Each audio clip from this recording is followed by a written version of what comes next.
नमस्कार, तीसरी जंग न्यूज चैनल में आपका स्वागत है। और आज हमारे बीच सामाजिक व राजनीतिक विषयों की जानकार तीसरी जंग समाचार पत्र के प्रधान संपादक जनाब परवेज अहमद खान साहब हमारे बीच हैं। और आज की चर्चा शुरू करने से पहले मैं आपको बता दूं कि ये कुछ ऐसे ज्वलंत विषय हैं जिनके लिए ये चर्चा का होना जरूरी होता है। और डिबेट्स में भी आप देखते होंगे। तो सर, मैं समान आचार संहिता पे आता हूँ। इस समान आचार संहिता को आप किस नजरिए से देख रहे हैं? देखिए, इसको तो प्रधानमंत्री महोदय को 2014 में जब वो सरकार में आए थे तो सबसे पहला आदेश जारी करना था कि भारत में आज से ये हम लागू कर रहे हैं यूनिफॉर्म सिविल कोड, और उनको फौरन कर देना चाहिए। इसको बहुत देर तक किसी बात को आप इशू बनाते रहे, जो समाज को तोड़ने का काम करता हो, जो समाज में नफरत फैलाने का काम करता हो, ऐसी चीज़ों को जल्दी खत्म किया जाना चाहिए। और इसके जरिए जो ये टोटली पॉलिटिकल है, उनको करना है तो फौरन कर दें, इसको देर ना करें। और चूँकि देखें, जो विरोध कर रहे हैं या करेंगे वो मुस्लिम कम्युनिटी करेगी, और मैं मुस्लिम कम्युनिटी से रिक्वेस्ट भी करूँगा कि वो बिल्कुल विरोध न करें इसका, बल्कि सब लोग प्रधानमंत्री से कहें कि आप कर दीजिए इसको। ठीक है, बाकी तो भारत के जो और लोग हैं वो अपने आप भुगत लेंगे। समान नागरिक संहिता जो है वो बिल्कुल ऐसे ही है जैसे CNRC लेकर के आती है और दूसरे काम करते रहते हैं वक्त वक्त पे। तो आप कर दें इसको। और प्रधानमंत्री मोदी चूँकि 9 साल प्रधानमंत्री हो चुके, उनको उससे भी ज़्यादा बहुत वक्त था उनके पास वो काम करने का जो संघ चाहती है। तो देश के अंदर RSS ने पूरे 100 साल मेहनत की है और बहुत मेहनत की है उन्होंने। उनका बहुत बलिदान है देश के लिए। देश की आज़ादी उन्होंने दिलाई, और 1947 में देश आज़ाद हुआ तो RSS के बलिदान के जरिए देश आज़ाद हुआ था। तो RSS को मौका मिलना चाहिए कि वो अपना जो उनका एजेंडा है उसकी पूर्ति कर लें। मैं अगर एक बात मैं आपसे खास पूछना चाहूँगा कि अभी कांग्रेस का वीडियो जारी हुआ है, एक एनिमेशन फिल्म उन्होंने सोशल मीडिया पर भी साझा की थी कि हम मोहब्बत बांटेंगे, हम मोहब्बत बांटेंगे। और चाहे कोई विपक्ष या सत्ता पक्ष, तो उसको ये दिखाया जा रहा है कि ये नफरत फैला और हम मोहब्बत बांटेंगे। ये इस वीडियो का क्या आप बता रहे, मैंने वीडियो देखा नहीं सोशल मीडिया पर भी।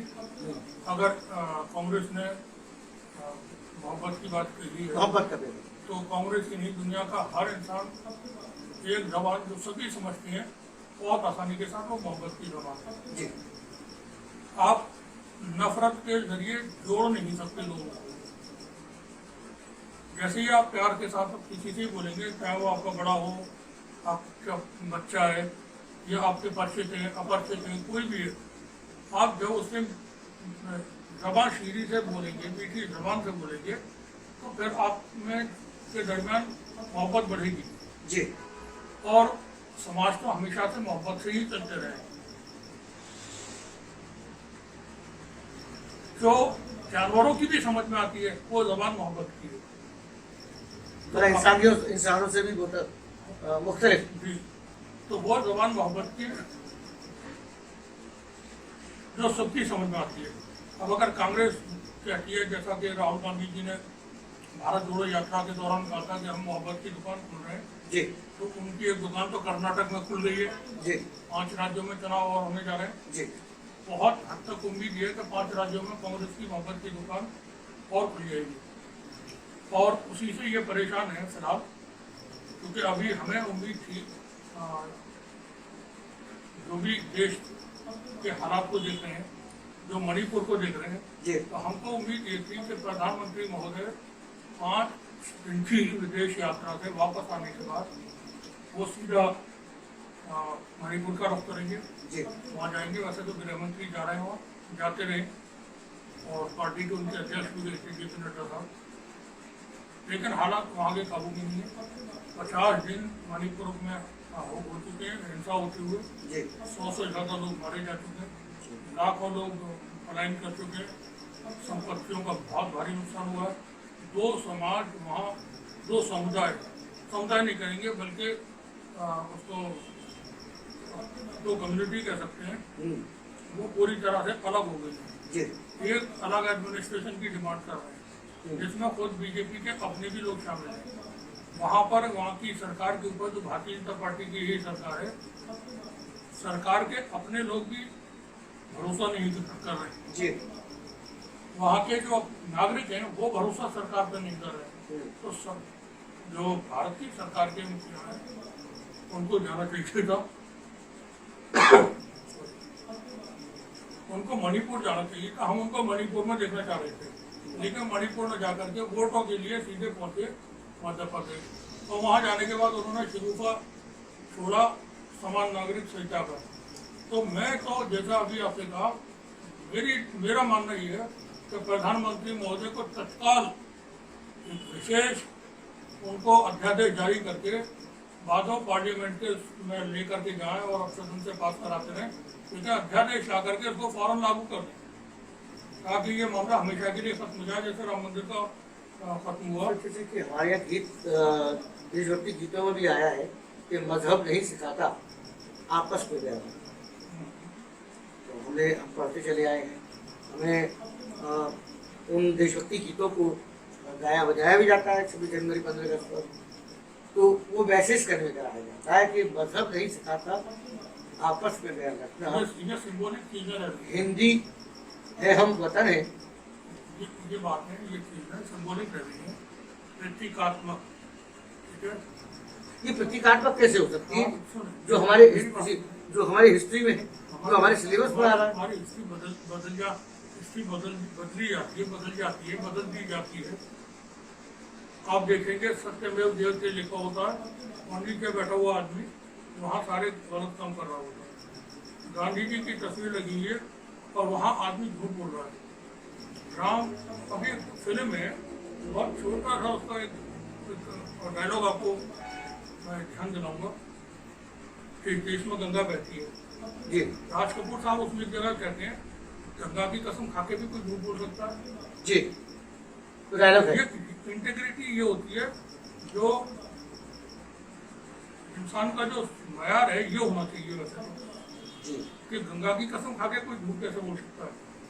बहुत काफी इंटरेस्टिंग डायलॉग था। अब हम ये कहते हैं कि मजहब नहीं सिखाता बैर करना, आपस में बैर रखना, मगर सियासी लोग तो यही सिखाते हैं। देखिए मैं अगर गलत नहीं हूँ, जिस संगठन ने 100 साल मेहनत की है अपने वर्चस्व को कायम करने के लिए, देश पे कब्जा करने के लिए, उसका मोटो तो यही है ना। यही है, लेकिन मैं अगर गलत नहीं हूँ तो सभी धर्म संप्रदाय के लोग यहाँ इस हिंदुस्तान में रहते हैं।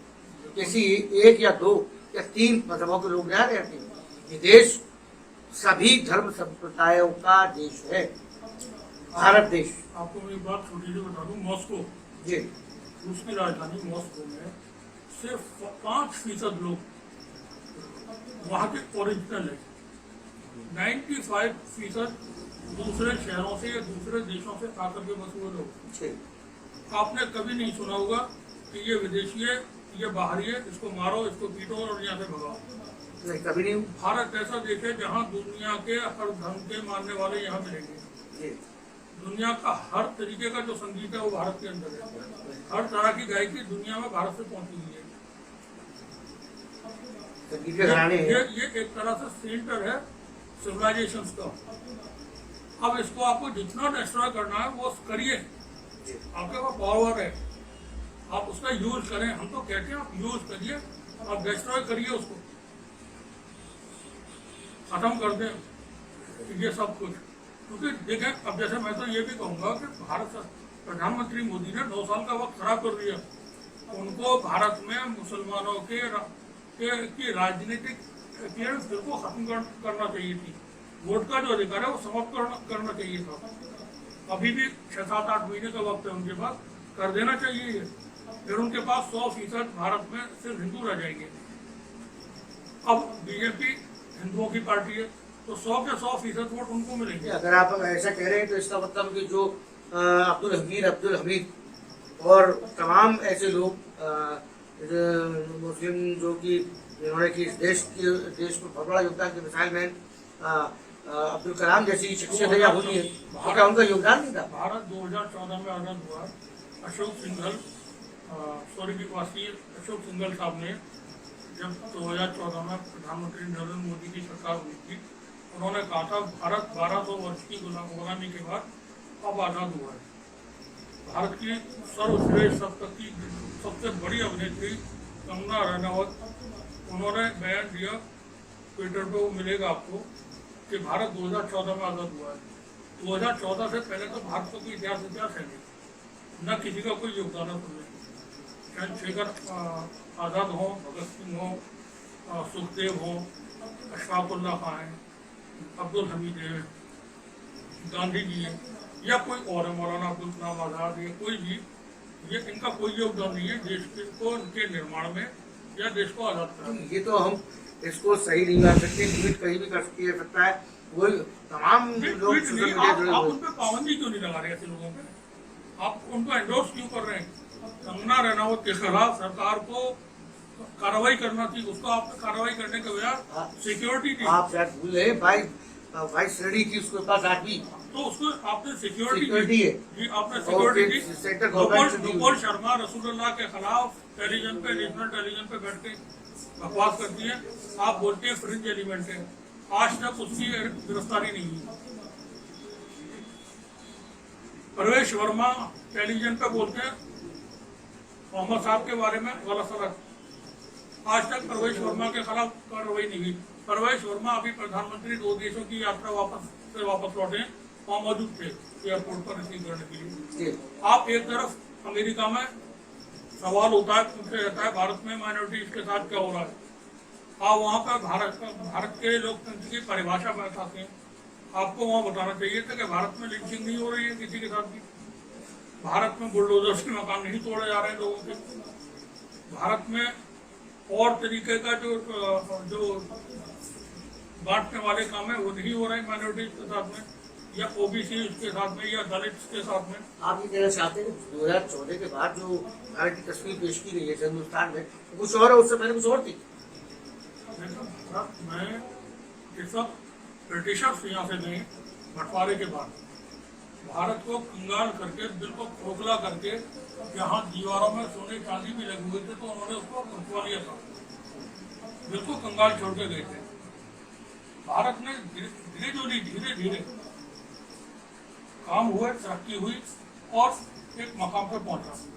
हरित क्रांति हुई, जहां हमारे पास अनाज नहीं होता था, हमारे पास सरप्लस ट्रेन होने लगे, हम दूसरे देशों को अनाज भेजने लगे, हमारे पास और चीज़ों की बहुत सारी कमियां थी, हम पूरी तरह से अपने हथियारों के लिए जो निर्भर रहते थे उसमें हमको कामयाबी मिली।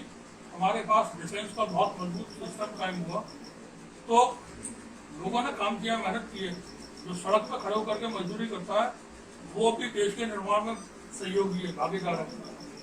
अब सरकारें किसी भी समाज का, आप 25, 30, 35 करोड़ जो मुसलमान हैं उनको अपने लोगों से रोजाना गालियां दिलवाएंगे। महाराष्ट्र में 2 दिन पहले भी लिंचिंग हुई है, गौरक्षकों ने लिंचिंग की है। हरियाणा में जुनैद और नासिर को लाकर के दिलाकर के मार दिया गया, मोनू मारेसर आज भी फरार घूम रहा है, फरार भी नहीं है बल्कि वो आजाद घूम रहा है, फरार भी नहीं कहेंगे। तो कहीं पे इसको ध्रुवीकरण तो नहीं समझा, 2024 के चुनाव का ध्रुवीकरण समाज ने खत्म कर दिया। कर्नाटक के चुनाव में जो समाज है भारत का, उसने वो ध्रुवीकरण खत्म कर दिया।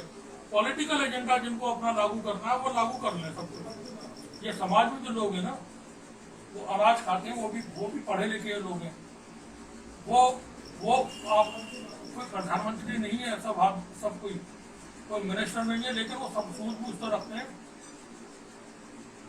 उनको जानकारी है समाज में क्या हो रहा है, किस स्तर पर हो रहा है, कौन क्या कर रहे हैं, वो अपने आप जवाब देंगे ना। तो आप देखें हर चीज की अति बुरी होती है, अति नहीं होना चाहिए। प्रधानमंत्री जी, पूरे देश के प्रधानमंत्री जब अमेरिका की यात्रा पर गए थे वहाँ उनका वेलकम हुआ। प्राइम मिनिस्टर ऑफ इंडिया का वेलकम हुआ था, नरेंद्र मोदी का नहीं हुआ।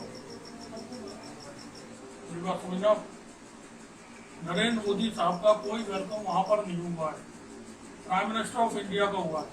ये रेस्पेक्ट जो मिली है सन 47 से अब तक जो काम हुआ था भारत का, जो हमारे लीडर्स थे उन्होंने जो भारत की रेस्पेक्ट कायम की, उसकी वजह से रेस्पेक्ट उनको मिलती है विदेशों में। उसमें कोई व्यक्ति ये कहे या संगठन या उसके लोग कहने लगे कि ये इनको रेस्पेक्ट मिल रही है, इनको नहीं मिल रही है, हेड ऑफ द गवर्नमेंट को मिल रही है, तो इंडियन गवर्नमेंट को हेड करते हैं। इसी तरह से अभी जैसे बराक ओबामा ने एक टिप्पणी की, उसको कितना उछाला गया, सरकार के लोगों की तरफ से उछाला गया। कल विदेश मंत्रालय की प्रेस वार्ता होती है अमेरिका में, और वहाँ के जो डिप्टी है उनकी तरफ से बयान आता है, और वो कहते हैं कि हमको इस सब्जेक्ट की जानकारी है और हमारी पत्रकार के ऊपर प्रधानमंत्री मोदी की सरकार के लोगों के द्वारा जो उनको ट्रोल किया जा रहा है, जो उनको प्रताड़ित किया जा रहा है, ये हमारे लिए अस्वीकार है। आपने प्रधानमंत्री मोदी गए वहां पर, उनका रेस्पेक्ट हुआ, उन्होंने भाषण दिया संसद में अमेरिका की, यहाँ पर आपके ही लोगों ने सब बर्बाद कर दिया। तो इतनी छूट जो जो चीजें हैं उनको बैलेंस करके रखें। आप एक तरफ से मेरे पास छोटी सी, आपने आज तक एक बार भी लिंचिंग पर नहीं बोला है, जो मुस्लिम्स के साथ लिंचिंग होती रही है।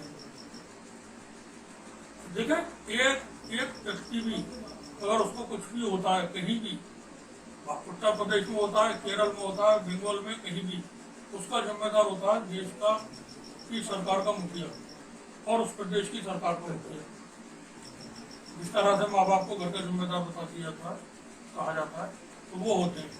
आप देश के अंदर ऐसा समाज बनाइए, ऐसा माहौल बनाइए, ऐसे कानून व्यवस्था बनाइए जो सब लोग इकट्ठा हों, सब मिलकर के मोहब्बत के साथ में और देश आगे बढ़े। आज 85-80 करोड़ लोगों को सरकार को राशन देना पड़ रहा है, यानी उनके पास अपना 2 वक्त की रोटी खाने का कोई बंदोबस्त नहीं है। 140-45 करोड़ की आबादी में से 80-85 करोड़ लोग बिल्कुल बेरोजगार है।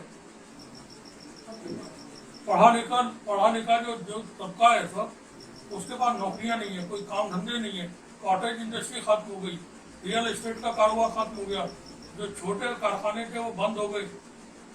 आप ध्यान नहीं दे रहे इधर को। और जैसे हम शहर अलीगढ़ का ही लें, आप पिछले 10 सालों में बताएं यहाँ पर कितनी फैक्ट्रियां लगाई गई हैं,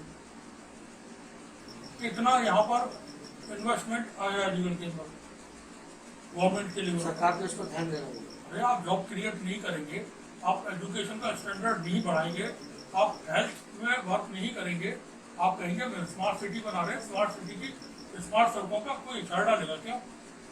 देखिए, अभी मैं जोधपुर की सड़कों पर हाथ दिखा रहे थे कि वो तालाब स्पेल ले चुकी है, अभी चंद बारिश की शुरुआत है, और तो अभी यहाँ पर आगाज भी नहीं हुआ है। अभी अलीगढ़ मंडल में आप देख रहे हैं इस तरह के हालात। शहर थोड़ा सा इसको करना चाहिए, नीचा भी है और ड्रेनेज सिस्टम जो है वो थोड़ा अच्छा नहीं है, तो उसकी वजह से होता है बारिश में, और वो बारिश होती है तो तकरीबन सभी जगह पे बाद में फिर वो ठीक हो जाता है, ऐसा नहीं है। लेकिन फिर भी हमारा कहना ये है कि जो मूल प्रॉब्लम्स है आप उन पर फोकस नहीं कर रहे हैं, आप सिर्फ टोटल हर वक्त इलेक्शन मोड में रहते हैं। प्रधानमंत्री रोड शो करेंगे, प्रधानमंत्री रैली करेंगे, प्रधानमंत्री के ही आसपास सब कुछ होगा, तो प्रधानमंत्री को तो देश चलाना चाहिए ना।